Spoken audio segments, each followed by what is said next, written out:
Gusto mo bang malaman kung anong pagdadaanan mo kung pupunta ka ng Buscalan Village, Apuang Od? At malaman mo na din ang mga dapat gawin at dalhin pag pupunta kayo doon? Tara samahan mo ko sa isang pinakamahabang binyahe ko sa buong buhay ko. 372 km. Di na? Tara. Di. Bali, good morning mga idol, Buscalan Village and Baguio City tayo for today's video. Nasa 378 kilometers ang first destination natin mula Mexico, Pampanga to Buscalan Village. Bali, pinili naming daan ay ang nasa Nueva Ecija kesa sa MacArthur Highway to Marcos Highway.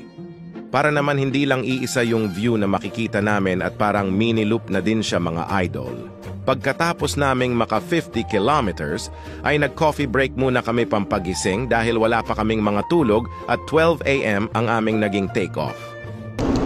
Inatid ako ng motor ko, pre. Hindi ko na alam paano ako nakauwi. Inatid ako ng motor ko. Uy, basis ka talaga.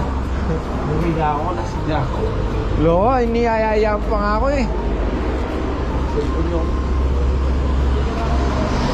315 km to go. Pagkatapos namin magkape at magkwentuhan, ay back to the gaspol na naman kami mga idol. Bali titira kami ulit ng mga 50 kilometers para sa susunod na stopover and makapagpagas na din. Finifix ko nga pala yung 50 kilometers para di kami umuwi ng may check engine, hahaha.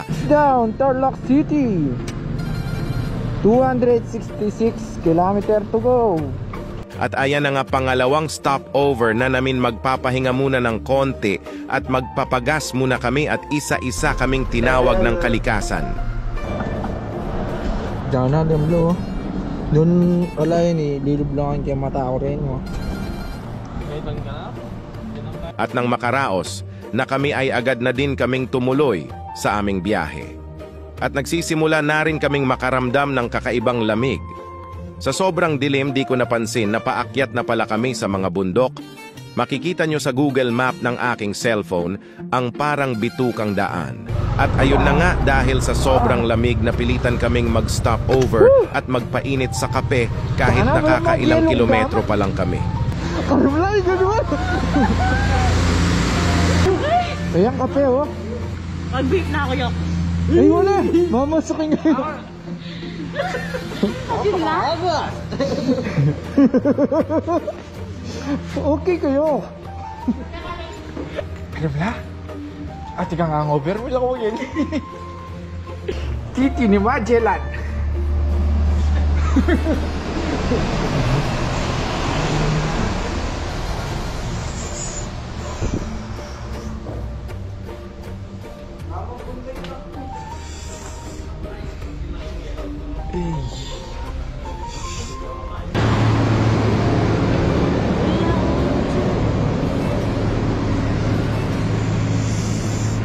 Boss, ano masabi mo? Wala yung pali. Spice. Pre, baka bilhin mo yung nagtitinda, pre.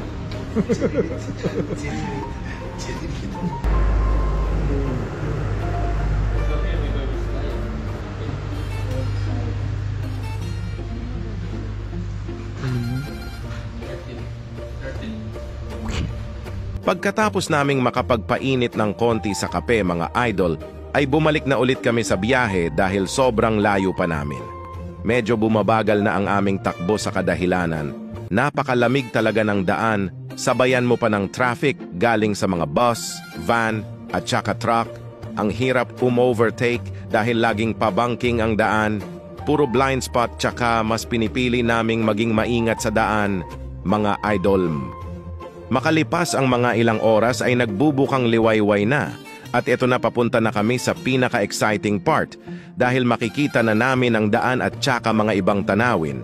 Hinihiling namin na sana lumabas ang mahal na araw dahil parang magiging yelo na kami sa sobrang lamig, hahaha. O mga idol, siguro hanggang dito na lang muna ang kaya kong ipakita dahil hindi kaya ng memory ng aking cellphone. Lalagyan ko na lang ng mga part itong biyahe na to. Mga idol, baka pwede makahingi naman sa'yo ng follow at like sana ma-share mo na din itong video na to. Malaking tulong na sa akin yun mga idol.